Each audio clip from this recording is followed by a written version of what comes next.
aquí. Ahí está, dice. También dijo, un hombre tenía 2 hijos y el menor de ellos dijo a su padre, Padre, dame la parte de los bienes que me corresponde. Y les repartió los bienes.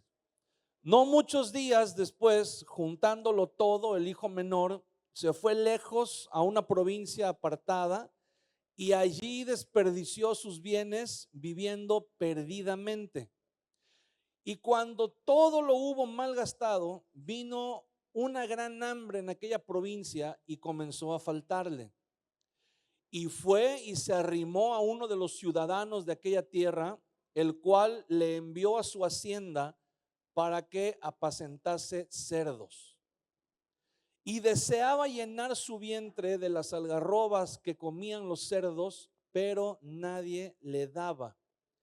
Y volviendo en sí, dijo, ¿cuántos jornaleros en casa de mi padre tienen abundancia de pan y yo aquí perezco de hambre? Me levantaré e iré a mi padre y le diré, Padre, he pecado contra el cielo y contra ti. Ya no soy digno de ser llamado tu hijo. Hazme como a uno de tus jornaleros. Y levantándose vino a su padre. Y cuando aún estaba lejos, lo vio su padre y fue movido a misericordia. Y corrió y se echó sobre su cuello y le besó. Y el hijo le dijo, Padre, he pecado contra el cielo y contra ti, y ya no soy digno de ser llamado tu hijo. Pero el padre dijo a sus siervos, sacad el mejor vestido y vestidle, y poned un anillo en su mano y calzado en sus pies, y traed el becerro gordo y matadlo, y comamos y hagamos fiesta, porque mi hijo muerto era y ha revivido, se había perdido y es hallado. Y comenzaron a regocijarse. Vamos a leer hasta ahí nada más. Es la parábola del hijo pródigo. Es una parábola que el Señor Jesús usó para ilustrar la misericordia de Dios, la gracia de Dios. La palabra pródigo tiene un significado muy especial en el contexto de esta parábola, porque la palabra pródigo, si la traducimos, significa lo más parecido que encontramos en nuestro idioma es la palabra derrochador o gastalón. Pues el hijo pródigo no significa perdido o extraviado, como muchas veces lo entendemos, sino pródigo significa alguien que se gasta todo, pero sin pensar en el mañana, pues, como dicen los chavos, ¿no? Como si no hubiera mañana. Es alguien que llega y dice, voy a gastar, no importa cuánto cuesta, pues yo quiero comer esto, quiero esta ropa, quiero este carro, quiero esta casa, ¿verdad? No importa. Es como alguien que actúa sabiendo que tiene fondos ilimitados, recursos ilimitados, ¿no? Alguien que llega y dice, a mí no me importa, yo no pregunto cuánto cuesta, ¿verdad? Yo digo, dame esto y dame aquello y dame lo otro. Entonces, eso significa la palabra pródigo, pero lleva implícito la idea de que lo que se está gastando no es suyo, ¿verdad? Qué bonito cuando alguien se gasta lo que no es de uno, cuando nos gastamos lo que no es de uno, ¿verdad? Porque cuando se trata de gastar lo que es de uno, pues ahí sí, la mayoría de nosotros lo más lógico es que primero preguntamos cuánto cuesta, ¿no? Pero cuando vas becado, no importa cuánto cuesta, ¿verdad? Nada más pides y pides y pides. Esa es la diferencia. Eso significa la palabra pródigo. Y cuando vemos el contexto de la historia, entendemos por qué le pusieron. Jesús no dijo, les voy a contar la parábola del hijo pródigo, ¿verdad? Ese título que aparece en la Biblia se le puso después. Ahora, entendemos al leer el texto por qué se llama así, pues porque es la historia de un hijo que se va a vivir la vida loca y se gasta una fortuna que ni siquiera era de él, que era de su padre. O sea, la parte de los bienes que le correspondían, pero vamos a entender esto. El padre todavía no había repartido la herencia. El hijo fue el que se acercó y le dijo, dame la parte de los bienes que me corresponde. Entonces, el padre le da, pues se supone que la parte de la herencia que le correspondía, y este joven va y en vez de pensar en invertir, en vez de pensar en hacer un negocio, en extender su patrimonio, no sé, de alguna manera, ¿verdad? Multiplicar el dinero o hacerlo rendir. Dice la historia que se dedicó a gastar. Se gastó y gastó y gastó como si los fondos fueran ilimitados. Y probablemente no se gastó todo, probablemente él calculó quedarse con una parte que le iba a rendir un poco más. El problema es que el texto nos dice que vino una crisis. Cuando en la Biblia encontramos esa expresión, que vino una gran hambre, lo que significa es que hubo una sequía, no llovió por un tiempo prolongado y entonces se perdieron cosechas. Al no llover, pues no se obtienen las cosechas que están programadas. Y otra cosa es que al no llover, pues los pastizales se secan y el ganado también muere. Y entonces la gente comienza a padecer falta de alimentos y también como consecuencia de la escasez de lluvia, pues falta de agua. Y entonces todos sabemos lo que pasa cuando las cosas se escasean, aumentan de precio, ¿verdad? Aumenta el valor, viene una inflación. Y eso es a lo que la Biblia se refiere cuando dice que vino una gran hambre, o sea, vino una crisis provocada por una sequía. Y entonces el dinero que le quedaba a este joven, que él creyó que le iba a alcanzar para mucho tiempo, pues ya no le alcanzó para lo que él tenía pensado, ¿verdad? Se le acabó más rápido de lo que él tenía planeado. Y entonces dice que se vio en la necesidad de pedir trabajo. Tal vez creyó, ¿verdad? Que pues como había gastado mucho dinero, se había hecho tal vez de un círculo de amistades y pensó que por llamarse tal vez con un nombre muy famoso, un apellido muy famoso, pues su padre era muy rico. Pues la gente le iba a decir, no, pues sí, te voy a dar chamba aquí de gerente o de algo. No, dice que lo mandaron a alimentar puercos. Y cuando estaba alimentando puercos, yo no sé si alguien ha visto comer a los puercos. ¿Usted ha visto cómo comen los puercos? Los puercos no son como los gatos, por ejemplo. Si usted tiene un gato, usted sirve de comer al gato en su plato y el gato deja el plato limpiecito, impecable. O hay mascotas, ¿verdad? Perros o no sé. Hay gente que tiene conejos, cuyos. Bueno, he visto gente que tiene muchos tipos de mascotas, pero el cerdo es diferente. El cerdo, aunque usted le sirva en un plato especial, el cerdo lo primero que hace es voltear el plato y tirar toda la comida al piso y revuelta con toda la suciedad que hay en el piso, empieza a comer. Entonces el cerdo es un animal muy, vamos, no es agradable verlo comer al cerdo. Bueno, pues la Biblia dice que la situación de este joven era tan crítica que veía comer a los cerdos y se le hacía agua a la boca. Se le antojaba lo que el cerdo estaba comiendo. Pero dice que nadie le daba. Como estaban en plena crisis, pues muy probablemente estaba severamente penado comerse la comida de los cerdos, porque pues los cerdos tenían que sobrevivir para ser vendidos, ¿no? Pues estaba el que tenía ese criadero de cerdos estaba aprovechando para hacerse rico con el precio de la carne. Entonces, este joven dice que en un momento reaccionó y dijo, ¿qué hago aquí?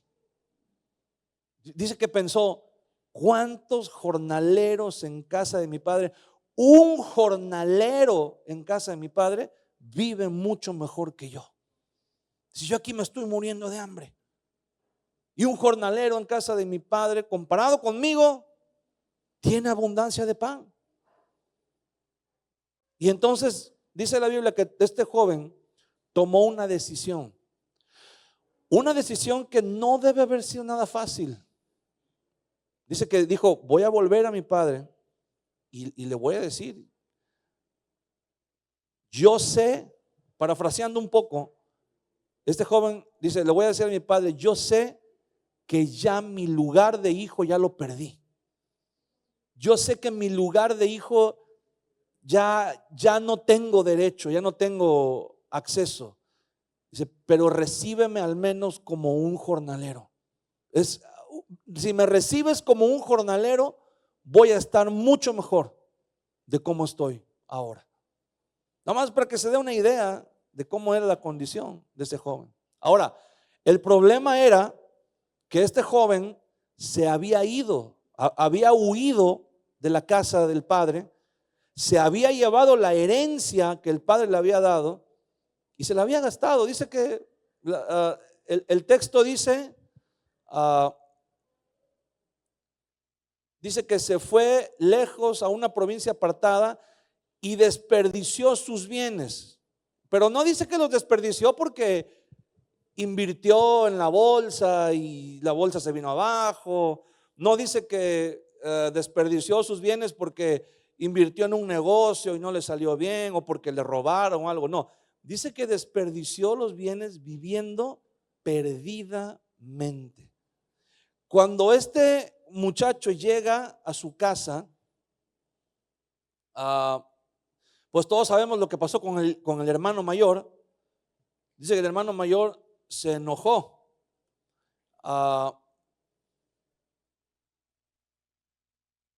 Dice, nada más para que se dé un ejemplo de la fama que tenía el hijo pródigo.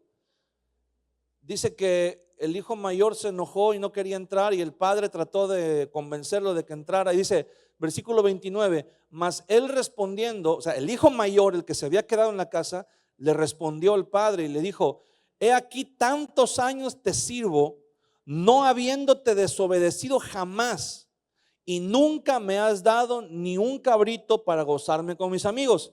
Dice, pero cuando vino tu hijo, que ha consumido tus bienes con rameras. Entonces, nada más para que se dé una idea de la fama que tenía este joven, lo que había hecho. Dice que había desperdiciado todos sus bienes viviendo perdidamente. Y acá más adelante el hermano mayor nos dice que tenía fama de andar con rameras. O sea, era un muchacho que andaba en el ambiente del mundo completamente perdido. Y en la ley de Moisés, hace unas semanas, cuando estábamos viendo acerca de la serie de los 10 mandamientos, vimos un pasaje en donde la ley de Moisés dice que si alguien tuviera, ¿verdad? Cuando vimos el de no matarás, que si alguien tuviera un hijo rebelde, que ya hubiera intentado corregirlo, que ya hubiera intentado enderezarlo de muchas maneras, pero que el hijo fuera rebelde. O sea, rebelde no quiere decir nada más que le digan: niño, siéntate, y el niño ande corriendo. No, rebelde quería decir que andaba en borracheras, que andaba con rameras, que maldecía a sus padres. O sea, una cosa fea. La Biblia dice, no recuerdo la cita, perdón, pero si me ayudan aquí mis amados hermanos de multimedia, el versículo dice: si alguno tuviere un hijo contumaz y rebelde. Dice que los padres, cuando se daban cuenta que el hijo ya no tenía vuelta atrás en su rebeldía, en su maldad, dice que tenían que entregárselo a los ancianos de la aldea, y los ancianos de la aldea tenían que juzgarlo, y si lo hallaban culpable de haber blasfemado el nombre de Dios y de haber ofendido y de no haber honrado, aquí está, a sus padres, Dice, si alguno tuviera hijo contumaz y rebelde que no obedeciera a la voz de su padre ni a la voz de su madre, y habiéndolo castigado no les obedeciere, o sea que ya al colmo de la maldad, dice, entonces lo tomarán su padre y su madre y lo sacarán ante los ancianos de su ciudad y a la puerta del lugar donde viva, y dirán a los ancianos de la ciudad, nuestro hijo es contumaz y rebelde, no obedece a nuestra voz, es glotón y borracho. Entonces los hombres de su ciudad lo apedrearán y morirá. Así quitarás el mal de en medio de ti, todo Israel oirá y temerá. O sea, eso era cuando un hijo ya estaba, ya lo habían anexado, ya lo habían dejado dormir ahí en los separos, ya lo habían ido a buscar en el hospital, ya había estado a punto de morir, ya habían agotado todo. Dice, lo llevaban, o muchas veces los padres no lo llevaban. Muchas veces los ancianos llamaban a los padres y al hijo a la puerta. ¿Se da cuenta que dice a la puerta en el versículo anterior, en el 20?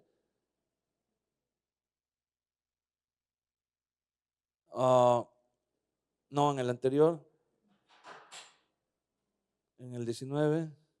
Dice, y lo sacarán ante los ancianos de su ciudad a la puerta.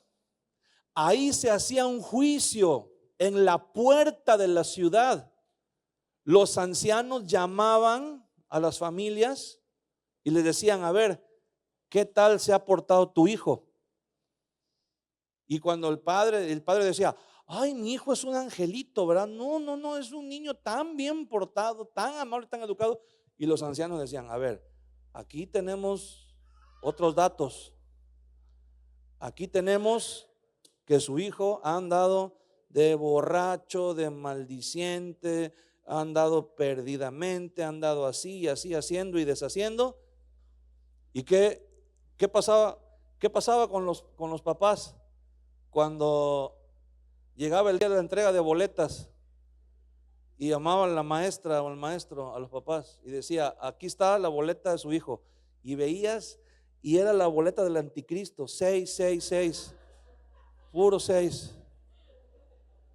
Y de repente,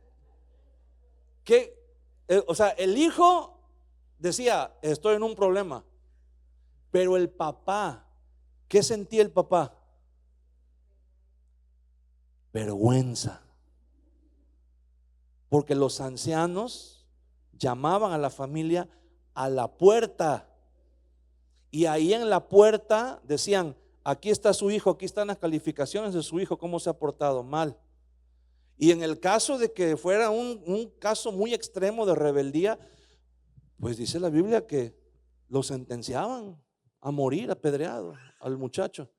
Por eso dice el Salmo, y soy malo para las citas, hermano, pero por eso dice el Salmo, cuando David escribe a Salomón y le dice, si Jehová no edifica la ciudad, en vano trabajan los edificadores. Si Jehová no guarda la ciudad, en vano vigila la guardia. Y después dice, así son los hijos tenidos en la juventud, son, a ver, ¿cómo dice? No, cuando dice son como saeta en manos de valientes. Ajá, como saetas en manos de valientes, y bienaventurado el varón que llenó su aljaba de ellos. Por ahí si encuentran el versículo. Bueno, el caso es que ahí está hablando de cuando los padres crían un hijo bueno. Ajá, aquí, ahí está, Salmo 127. Versículo siguiente. Bienaventurado el hombre que llenó su aljaba de ellos. No será avergonzado cuando hablare con los enemigos. ¿En dónde? En la puerta. O sea, aquí está hablando de un caso contrario. Está hablando de cuando un padre de familia había criado bien a sus hijos, cuando los ancianos lo llamaban a la puerta, como leímos ahí en Deuteronomio, dice, y entonces dice, no será avergonzado. O sea, ¿qué significa? Que los ancianos lo llamaban y le decían, mire, su muchacho, tenemos este reporte de que ha sido una buena persona, bien educado, respetuoso, ha honrado, ha puesto en alto el nombre de su familia, así, así, así, ¿verdad? Y cómo se siente un papá, ¿verdad? Cuando le dan un buen reporte así de su hijo. Pues bien, como pavo real, ¿verdad? Entonces, pues, esos son los dos casos extremos. Entonces, el hijo pródigo sabía que él no era el del Salmo 127, él era el de Deuteronomio. Entonces, su problema es que él no podía regresar a su casa, porque si los ancianos se enteraban de que él regresaba a ese lugar, ellos podían juzgarlo y podían apedrearlo. Y entonces yo creo que el hijo pródigo, mira, hay un momento en donde el ser humano es confrontado por Dios con el pecado de tal manera que llega un momento que, como le pasó a este muchacho, ya no le importó nada. Ya. Él dijo, voy a regresar. Y no me importa, ¿verdad? Si en el camino me interceptan primero y me acusan y resulto culpable y me apedrean. Él dijo, en cualquier caso voy a estar mejor que como estoy ahorita. Y fue. Y la mayoría de los comentaristas bíblicos coinciden en que la forma como el hijo pródigo regresó en un estado completamente de desgracia. Regresó en un estado completamente arruinado. Dice que cuando el padre lo vio a lo lejos, corrió a alcanzarlo. Y esto significa que muy probablemente el padre estaba al pendiente, ¿verdad? Muy probablemente el padre se asomaba cada rato a ver si en la vereda veía a su hijo acercarse. Hasta que un día el padre se asoma y ve el horizonte y ve una silueta que viene acercándose, caminando, pero apenas reconocible. Una silueta de una persona que no es el muchacho rebosante de vida y de juventud que se fue un día de su casa. Es una persona que viene en un estado total de derrota, un estado total de fracaso, una persona que viene completamente con la vida destruida y arruinada, enfermo, desnutrido, golpeado. La mayoría de los comentaristas bíblicos dicen que incluso es muy probable que haya venido desnudo, que por eso el padre, cuando corrió y lo abrazó, pidió que trajeran un vestido nuevo para ponérselo antes de que llegara a la casa, porque lo más probable es que la ropa que traía o estaba desgarrada, ¿verdad? O estaba hecha jirones, o de plano este muchacho venía desnudo. Y aquí hay algo muy interesante, porque Jesús dice que el padre, cuando ve que este muchacho va acercándose a su casa, dice que corrió y se echó sobre su cuello. Y aquí hay algo muy importante, porque en este contexto cultural, histórico y cultural, las personas no corrían. En la época del Nuevo Testamento era mal visto que una persona corriera. Solamente corría alguien en caso de una emergencia, porque porque su vida estaba en peligro. Entonces, el hecho de que este hombre haya corrido, es así como que correr ponía a la persona en una posición de que se rebajaba. Y la razón es la siguiente, le voy a decir por qué. Porque en los tiempos bíblicos, tanto las mujeres como los hombres usaban unas túnicas largas, que eran como unas batas así largas, rectas, que llegaban hasta los pies. Y entonces no se podía correr. Eso no te permitía correr. Ahora, si había una situación donde en tu vida corriera peligro, como por ejemplo que saliera un perro, ¿verdad? Que te correteara un perro, la única manera como alguien con ese tipo de vestimenta podía correr, ¿cómo creen que era? Tenía que levantar la ropa para que las rodillas quedaran libres y pudiera correr. Pero para eso había un problema, que en ese tiempo no existía el contexto, el concepto, perdón, de ropa interior. La gente no usaba ropa interior. Entonces, una persona, ¿se acuerdan cuando David entró danzando en la ciudad y que llevaban el arca y que su esposa lo vio desde la torre y dijo: qué vergüenza, David, cómo te has rebajado hoy delante de todos tus siervos? ¿Por qué cree? Pues porque el David para danzar tuvo que levantarse obviamente, ¿verdad? Pues no lo hizo de manera descarada, debió de haber tenido cuidado, pero pues inevitablemente se vio mal, ¿no? Entonces, por eso la esposa dijo: ay, qué vergüenza, ¿verdad? Qué pena, ¿no? Que no nos vean, que no vean que es David, ¿verdad? Que no vean que es otro. Porque no existía el concepto de ropa interior. No sé, a nadie se le ocurrió, nadie lo inventó, no sé por qué, pero no existía. Por eso cuando el Señor manda en Éxodo a Moisés que edifiquen el altar, dice: pero no pondrás escalones, que el altar no tenga escalones, dice, para que no se vea la desnudez de los sacerdotes. Entonces, no sé, yo creo que hubiera sido más fácil mandar que se hicieran ropa interior los sacerdotes y se arreglaba el problema, pero por alguna razón no había ropa interior. Entonces, todos los comentaristas coinciden en que este hombre corrió, y al correr inevitablemente quedó descubierta su desnudez. Corrió hacia su hijo, pero corrió por una razón, porque él vio a lo lejos la silueta de su hijo y él pensó: si yo lo estoy viendo, probablemente alguien más lo esté viendo también.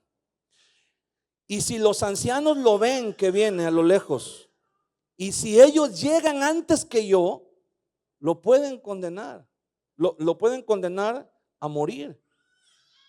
Y obviamente, pues el padre no quería que su hijo muriera.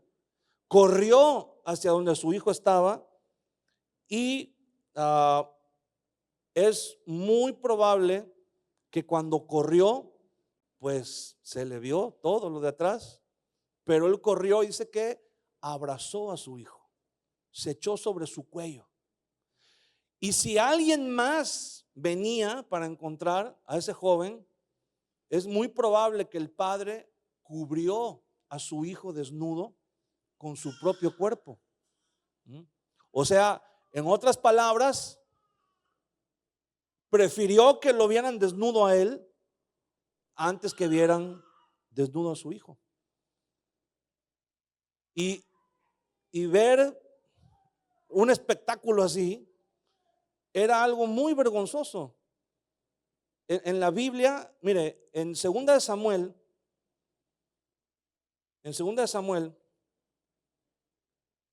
capítulo 10, dice que murió un rey que era vecino de Israel, y David envió a unos embajadores, envió a una comitiva para que presentaran sus condolencias al hijo del rey que había muerto. Pero el hijo del rey que había muerto lo tomó a mal. Dijo: estos los envió David para espiar, porque como murió mi padre, quiere venir a conquistarnos, quiere venir a invadirnos. Y entonces hizo algo bien tremendo. Dice, 2 Samuel 10:4, dice: entonces Hanún tomó los siervos de David, les rapó la mitad de la barba, les cortó los vestidos por la mitad hasta las nalgas y los despidió. Así dice la Biblia, léalo para que no vea que estoy. Dice, y los despidió.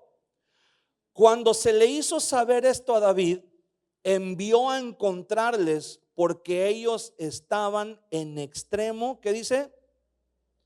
Avergonzados.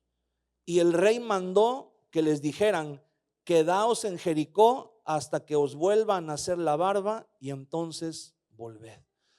Eran dos cosas que eran señal de mucha vergüenza para estos hombres: que les hayan cortado la barba y que les hayan cortado el vestido hasta que pues se le quedara expuesto y se les viera lo que dice ahí que se les vio.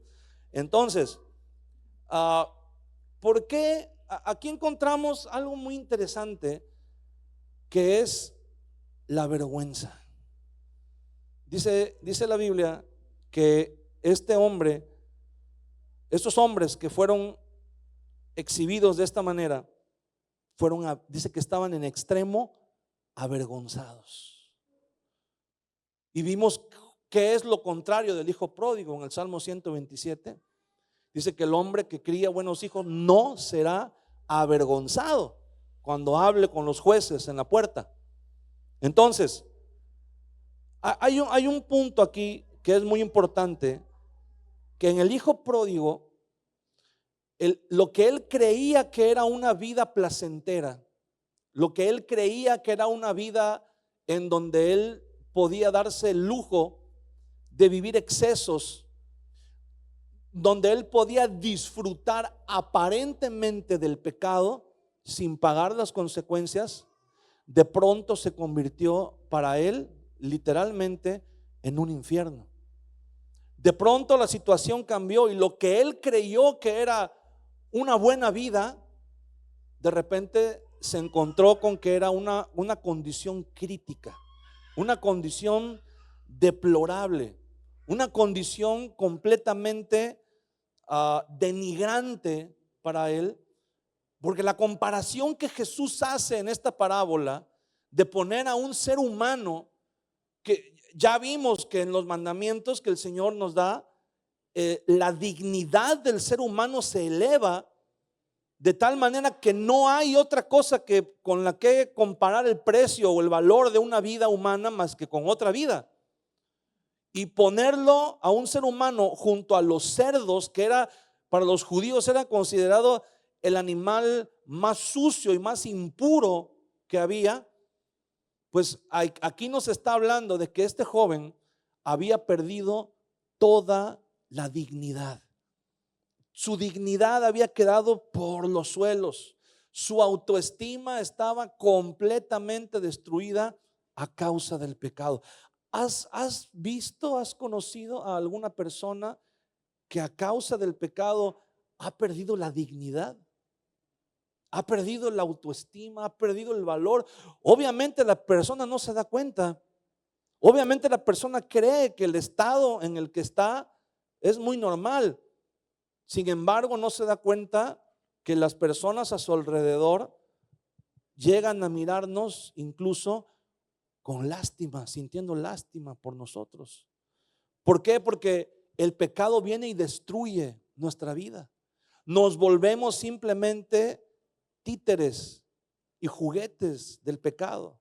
El pecado viene y hace estragos en nuestra vida. Perdemos nuestra dignidad. Nos volvemos simplemente, ¿verdad?, como objetos del deseo, del pecado. Vivimos y permitimos que sucedan situaciones en nuestra vida en donde perdemos todo el sentido de la autoestima y del respeto. ¿Por qué? Porque el pecado nos destruye de esa manera. El pecado nos hace quedar en una condición en la que ya no nos importa nuestra propia dignidad, con tal de seguir en ese estado que nosotros pensamos que es normal, de placer, ¿no? Entonces, el pecado trae, mira, una persona que vive una vida en el pecado piensa que vive una vida normal, piensa que está bien, piensa que nadie lo puede señalar, que nadie lo puede juzgar, hasta que es exhibido. Y cuando es exhibido, se siente avergonzado. La vergüenza es una consecuencia del pecado. Cuando Adán y Eva pecaron, ¿qué fue lo primero que sintieron? Vergüenza. Cuando el Señor llamó a Adán, le dijo, ¿dónde estás? ¿Y qué respondió Adán? Pues me escondí aquí porque sentí vergüenza, escuché tu voz en el huerto y sentí vergüenza. ¿Por qué sintió vergüenza? ¿Y qué fue lo que le dijo el Señor? Lo que le preguntó Dios a Adán. ¿Vergüenza? ¿Por qué sentiste vergüenza? ¿Quién te enseñó que estabas desnudo? ¿Acaso comiste del árbol que te dije que no comieras?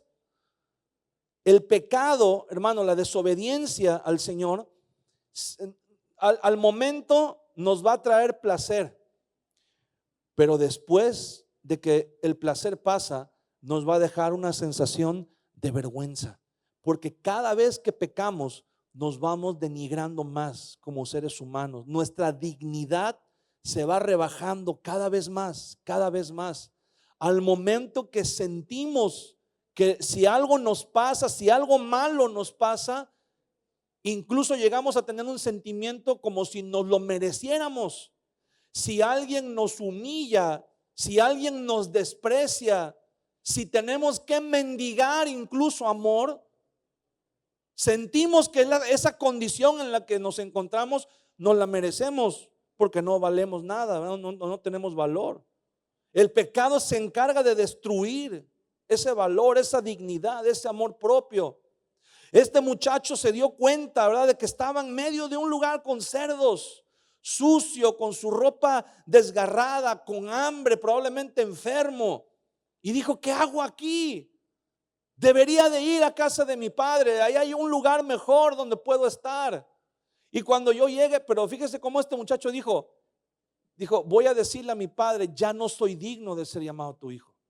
He pecado contra el cielo y contra ti. Ya no soy digno de ser llamado tu hijo. Él sabía, entendía en su corazón que su valor como ser humano se había ido, había desaparecido. La vergüenza, hermano, ¿sabe por qué viene la vergüenza a nuestra vida después de pecar?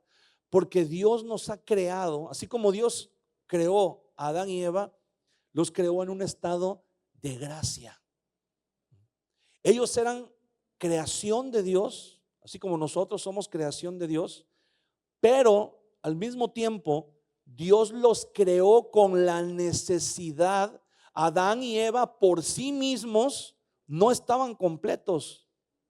Su complemento venía de estar en la presencia de Dios, de la comunión que ellos tenían con el Señor. Cuando ellos desobedecen al Señor y pecan, entonces esa comunión se pierde. Y entonces ellos entran en un estado de conciencia en el que se dan cuenta precisamente que por sí mismos no son suficientes, que han perdido lo único que le daba sentido a su vida, lo único que verdaderamente le daba un significado a su vida, y ahora estamos desnudos. Se da cuenta, es como que si estar en la presencia de Dios nos revistiera de gracia, donde nuestras imperfecciones, nuestras debilidades, nuestros temores están cubiertos por la gracia de Dios. Pero en cuanto perdemos la comunión con el Señor, quedamos expuestos, quedamos desnudos delante de Él, y entonces nuestros temores, nuestras imperfecciones, nuestros errores, nuestras incapacidades, ¿verdad?, emocionales, espirituales, todo queda al descubierto. Y sentimos, mira, la vergüenza es la sensación de que todas las personas que están a nuestro alrededor pueden vernos tal y como somos. Esa es la vergüenza. Claro, no se puede, ¿verdad? La gente, por ejemplo, todos los que estamos aquí ahorita, si tú volteas a tu alrededor, tú puedes ver a las demás personas que están aquí, pero no sabes lo que cada quien trae por dentro. No sabemos qué pensamientos, qué problemas, qué situaciones. No sabemos de dónde venimos. Bueno, venimos de la casa, ¿verdad? O a lo mejor de ir a echarnos un café, por ahí unas picadas, pero no sabemos en qué condición venimos espiritualmente, moralmente. Pero supongamos que alguien viene de hacer algo malo, de hacer algo incorrecto. y viene aquí a la iglesia y se sienta. Hermano, nadie sabe nada. Nadie te vio. Nadie te subió al Face. Ahí, no, nadie te vio, nadie se enteró, nadie sabe nada. Pero el que hizo lo indebido siente que todo el mundo lo ve y siente como si todo el mundo pudiera leerle en la frente lo que hizo. Esa es la vergüenza. La sensación de que eres exhibido públicamente, la sensación de que traes escrito en la frente, en la cara, el pecado que acabas de cometer hace unas horas o hace unos días, y que los demás saben lo que hiciste. Esa es la sensación de vergüenza, la sensación de quedar expuesto, la sensación de quedar, hermano, imagínese cuando el Señor llame a juicio a todas las personas que no recibieron a Jesús en su corazón. La Biblia dice que van a ser abiertos los libros, y en los libros están escritas todas las cosas que hicieron. ¿Se puede imaginar que nos llamen a juicio? Y así como los jóvenes que llamaban a los ancianos a la puerta, que de repente el Señor diga: a ver, pásale fulano de tal, a ver, Ángel Gabriel, pon la película, y que empiecen a pasar ahí en la pantalla todos nuestros pecados, todas las cochinadas, todas las cosas que hacíamos. Imagínense, nada más de imaginarse da vergüenza. Nada más de imaginar, decir: no, Señor, no, por favor. Ahora, eso es la vergüenza. La sensación de que todo mundo puede ver lo que hiciste o lo que dijiste o lo que traes. Afortunadamente no se puede, ¿verdad? Al menos que alguien tenga don ahí de palabra de ciencia, pero imagínense, este joven sabía que ya no merecía ser llamado. Humanamente hablando, ya no merecía el lugar de hijo. Él estaba avergonzado. Dice que incluso planeó un discurso. Era tanta su culpabilidad que planeó un discurso para justificarse, para justificar su presencia. Él tenía pensado decir a su padre: Padre, he pecado contra el cielo y contra ti, no soy digno de ser llamado tu hijo, hazme como uno de tus jornaleros. Dice que el padre no lo dejó ni terminar de hablar.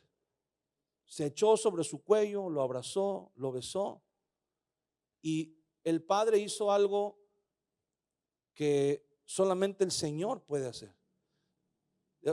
Si es cierto, digo, la Biblia no lo dice, pero si es cierto lo que los comentaristas dicen, este hombre prefirió que la gente lo viera desnudo a él, que viera sus partes desnudas, las partes de él, antes que ver a su hijo, antes de que su hijo quedara exhibido.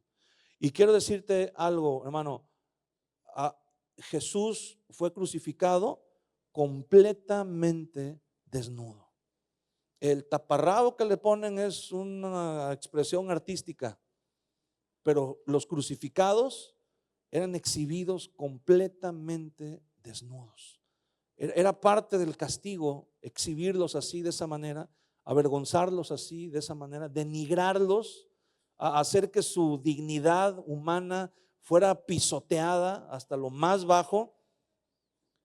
Y Jesús fue crucificado desnudo, y hay una razón para ello. La razón por la que Jesús fue crucificado desnudo en la cruz es porque Él atrajo sobre sí la vergüenza que debería venir sobre cada uno de nosotros. Una vergüenza. La palabra vergüenza en la Biblia se expresa. Hay una palabra que se usa en el Antiguo Testamento que es la palabra afrenta. La palabra afrenta era una señal que usaban las personas, y sobre todo era muy visible en el caso de las mujeres. Cuando una mujer quedaba viuda, muy pobre, muy joven, o cuando una mujer quedaba en la pobreza a causa de que la costumbre era que cuando se arreglaba un matrimonio, el esposo arreglaba con los padres de la muchacha y arreglaban la boda. ¿Se acuerda que José, en el caso de José y María, dice que él, cuando se enteró de que María estaba embarazada, quiso dejarla?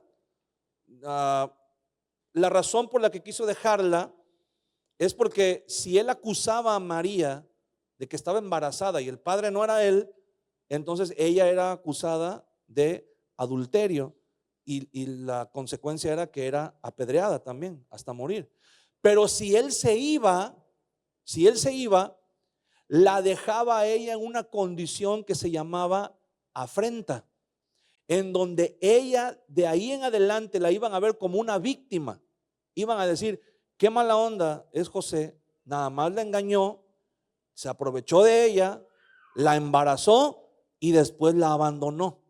Y entonces María quedaba bajo la protección de los ancianos de la aldea, pero a partir de entonces María tenía que usar ropa negra y un velo negro sobre su cabeza como señal de viudez, y eso se llamaba afrenta.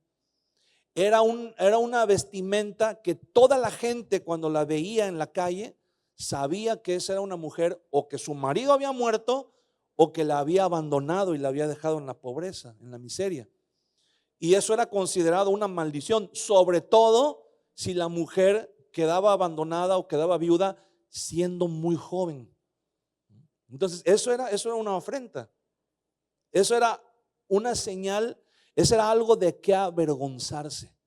Sí, imagínate, ya dijimos que la vergüenza es la sensación de ver, de creer o de sentir que los demás pueden ver que hiciste algo malo. Pues ahora imagínense, esas mujeres eran vestidas de una manera tal que la gente sabía: ahí viene una viuda, o ahí viene una abandonada, o ahí viene una dejada, y eran señaladas. Eso era una afrenta, eso era una vergüenza, que fueran señaladas. Imagínense, no podían ir a ningún lado sin que la gente las señalara. No podían ir a ningún lado sin que la gente bajara la cabeza y se como decimos aquí, ¿verdad?, se cuchicharan ahí entre ellos. Mira, ahí viene esa muchacha. ¿Y cómo crees que se siente una persona en esa condición? Avergonzada. El pecado trae vergüenza.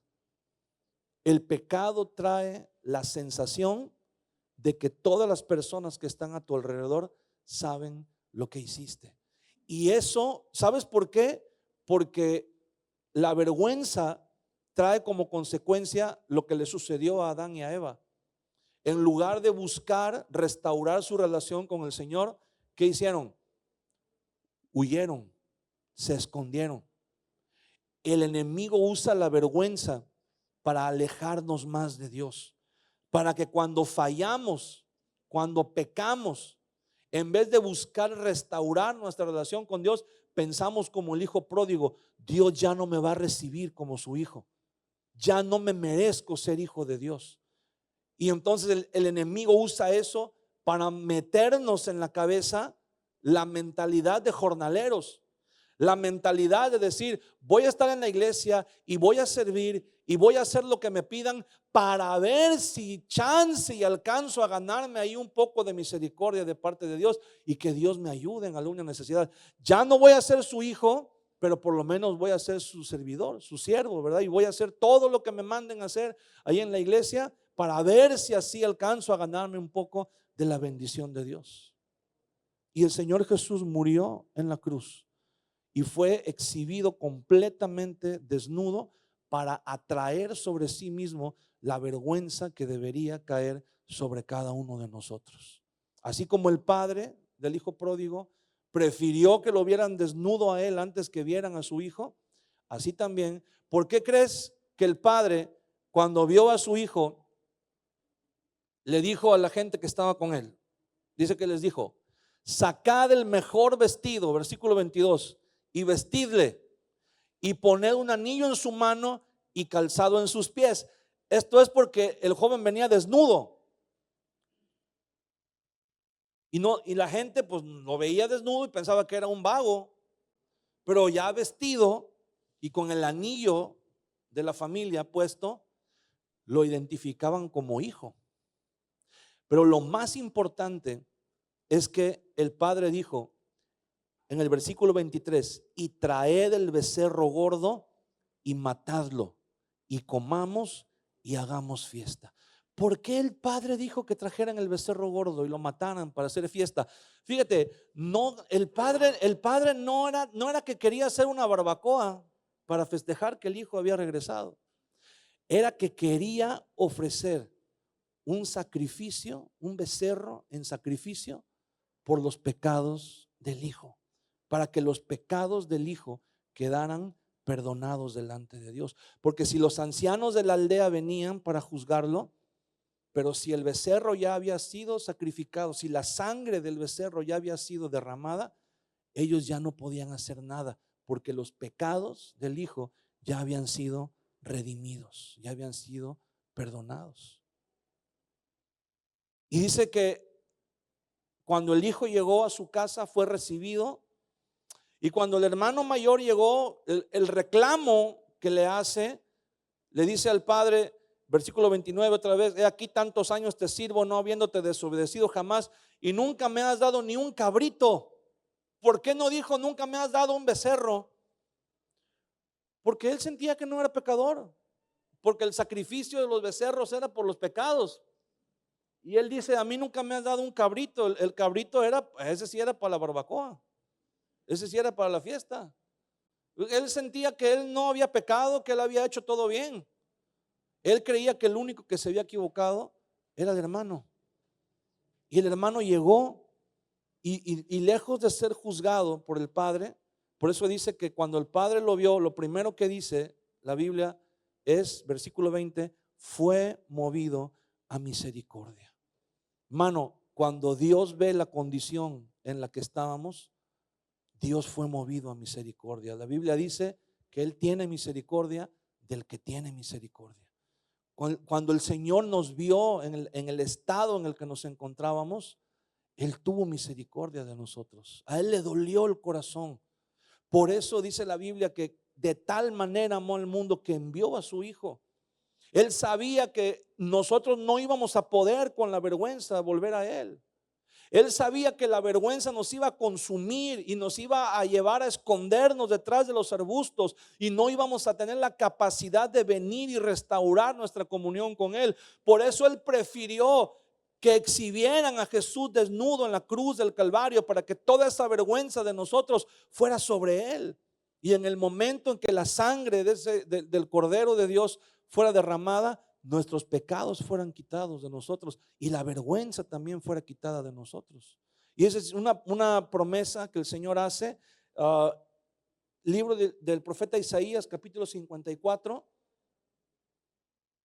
en el versículo 3. Isaías 50, no, en el 4. Ok, esa es una profecía. El Señor hablando del pueblo le dice, no temas. Está usando la figura de una mujer, porque ya vimos que eran en las mujeres en donde más se veía la afrenta. Dice, no temas, pues no serás confundida, y no te avergüences, porque no serás afrentada, sino que te olvidarás de la vergüenza de tu juventud y de la afrenta de tu viudez no tendrás más memoria. Porque tu marido es tu hacedor, Jehová de los ejércitos es su nombre, y tu redentor, el Santo de Israel. Dios de toda la tierra será llamado. Porque como a mujer abandonada y triste de espíritu te llamó Jehová, y como a la esposa de la juventud que es repudiada, dijo el Dios tuyo. Por un breve momento te abandoné, pero te recogeré con grandes misericordias. Con un poco de ira escondí mi rostro de ti por un momento, pero con misericordia eterna tendré compasión de ti, dijo Jehová tu redentor. Esa es una profecía que el Señor estaba dando a través del profeta Isaías, donde él sabía que a causa del pecado del pueblo de Israel, Israel era como esa mujer que había sido abandonada por Dios, por el marido, que en este caso era el Señor. Pero el Señor le dice, no temas, porque tu marido es tu hacedor, Jehová de los ejércitos. Dice, por un breve momento escondí de ti mi rostro, con un poco de ira escondí de ti mi rostro y por un breve momento te abandoné. Dice, pero con misericordia eterna tendré compasión de ti. Y le dice el Señor, ¿verdad? No temas porque no serás avergonzada. No temas porque no serás confundida y no te avergüences porque no serás afrentada. Yo voy a quitar de ti, dice el Señor, la afrenta de tu juventud, la vergüenza. ¿Sabe que hay una sensación de vergüenza en el mundo, hermano, que heredamos? ¿Sabe que hay niños pequeños en la escuela sintiendo vergüenza? Que no quieren ser vistos públicamente, que no quieren hablar en público, que no quieren pasar al frente porque sienten vergüenza. Y la pregunta es, ¿quién les enseñó a sentir vergüenza? ¿Dónde aprendieron a sentir vergüenza?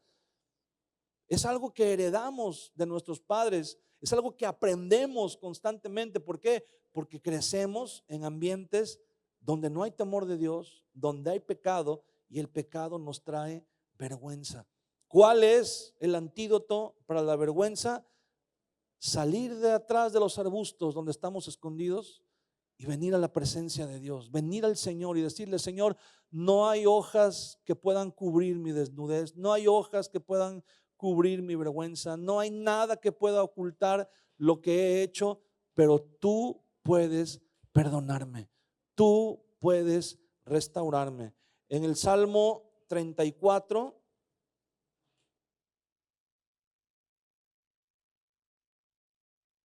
Salmo capítulo 34. Ay, quiero pedirte que me acompañes estando de pie, por favor.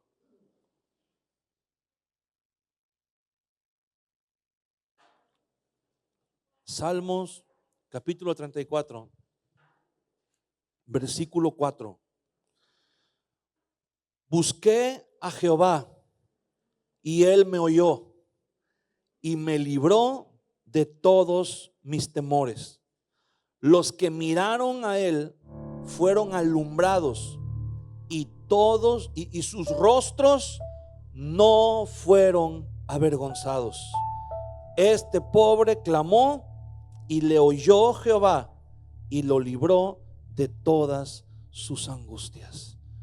La respuesta del Señor, el antídoto del Señor para la vergüenza es, dice la Biblia, buscar al Señor, acercarnos a Él, venir a Él y decirle, Señor, mira,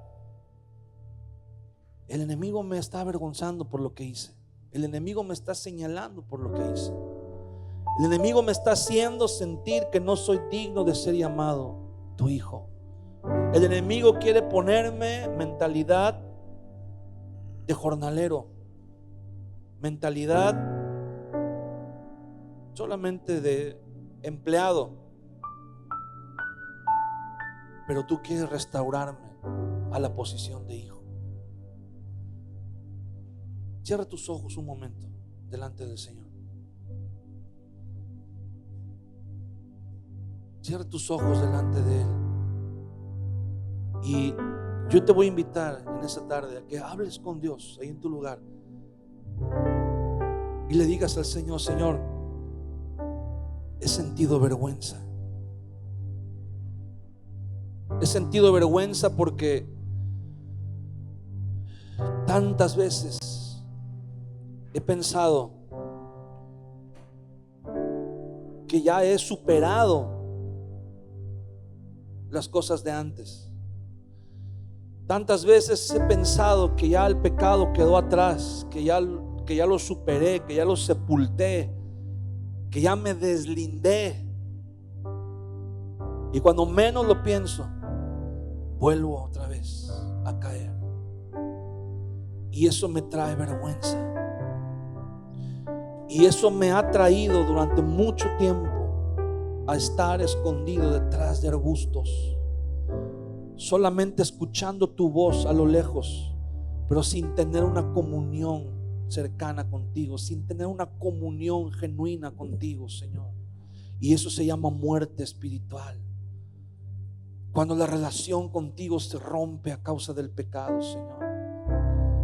Señor, he sentido vergüenza, he sentido mucho temor, me he sentido como una afrenta He sentido como que todo el mundo sabe lo que he hecho, que todo el mundo sabe cómo te he fallado. Señor, si la gente que está a mi alrededor pudiera ver en mis pensamientos, pudiera ver en mi corazón,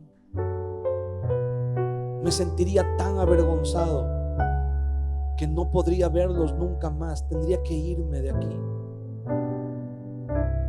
Pero te pido en el nombre de Jesús, te pido en nombre de aquel que murió en la cruz desnudo y que atrajo sobre sí mismo la vergüenza que debía venir sobre mí.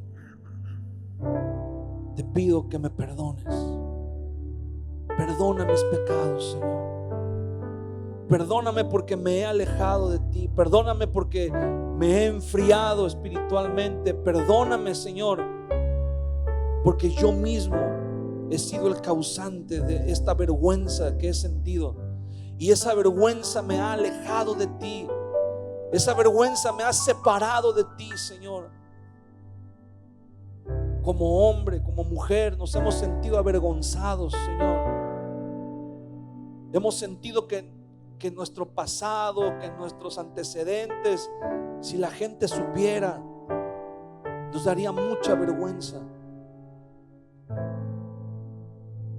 Pero tu palabra dice, Señor, que tú te llevas los pecados y los echas en lo más profundo del mar. Tu palabra dice, Señor, que así de lejos como está el oriente del occidente, así has hecho alejar nuestros pecados de nosotros, Señor. Hoy venimos a ti como ese hijo pródigo, diciéndote, Señor, hemos sentido esa vergüenza y hemos sentido ese pesar y hemos escuchado la voz del enemigo diciéndonos, ya no eres digno de ser llamado hijo. Pero el día de hoy venimos a ti, Señor, sabiendo que tú eres ese Padre amoroso, sabiendo que tú eres ese Padre movido a misericordia que viene a nuestro encuentro, Señor. Ese Padre que nos abraza y que prefirió hace 2000 años que todos vieran su vergüenza exhibida en una cruz para cubrir la nuestra, Señor.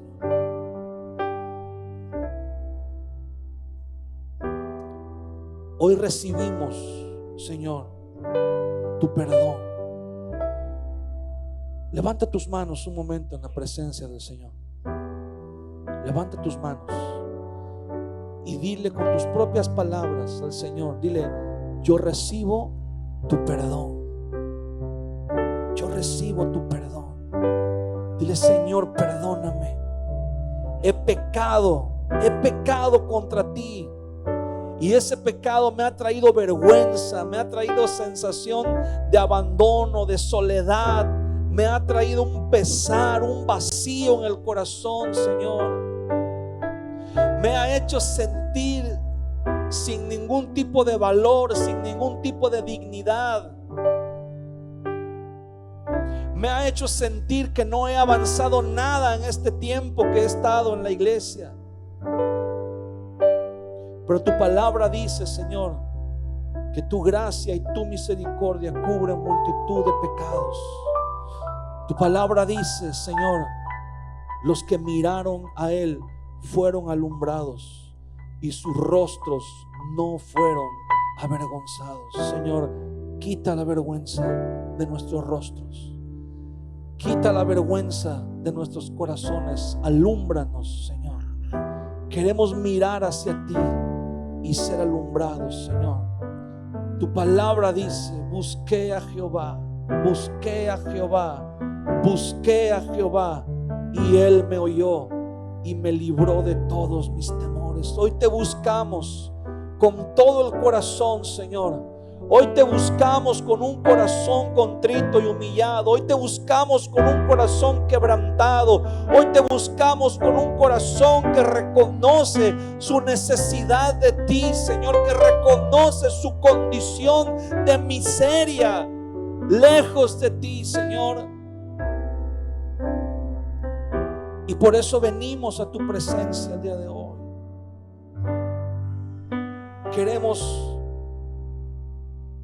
Queremos, Señor, recibir ese perdón. Perdónanos, Señor.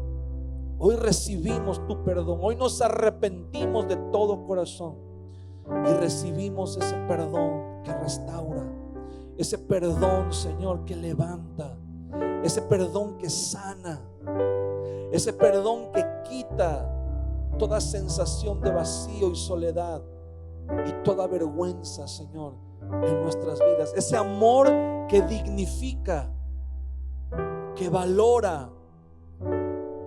Hoy recibimos tu amor y tu perdón, Señor, en el nombre de Jesús. Vamos a adorar a Dios un momento, con tus manos levantadas. Vamos a adorar al Señor un momento. Y mientras adoramos, deja que el Espíritu Santo te ministre ahí en ese lugar donde estás. Él conoce la condición de nuestros corazones, nuestras necesidades. Vamos a adorar al Señor. Señor, tú abres el mar para que podamos llegar hasta ti, Señor. Así como el hijo pródigo, él hubiera sido incapaz de volver al Padre si tú no hubieras abierto el mar para que él pudiera caminar, Señor. Si tú no hubieras abierto el mar para que él hubiera podido dirigir sus pasos hacia el Padre, Señor. Así abriste el mar delante de nosotros para que pudiéramos venir al trono de la gracia. Abriste el mar delante de nosotros y ahogaste todo el temor, toda la vergüenza que nos perseguía, Señor, para que pudiéramos llegar ante el trono de la gracia, para que pudiéramos hallar gracia para el oportuno socorro, Señor. Hoy estamos agradecidos, Señor. Hoy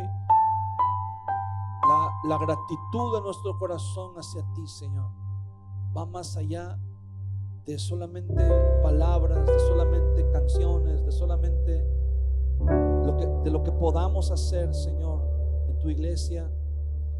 Va más allá de eso, Señor. Hoy vivimos para ti. Hoy vivimos una vida nueva, una vida que tú nos has dado, Señor. Una vida que tú has preparado para nosotros. Una vida que te glorifica. Una vida que es fruto, Señor, de esa cruz. Y hoy te damos gracias porque tú nos rescataste, porque tú tuviste misericordia de nosotros, Señor. Gracias. Dele gracias al Señor con sus propias palabras. Dígale gracias, Señor. Gracias. Te damos gracias con todo nuestro corazón, Señor.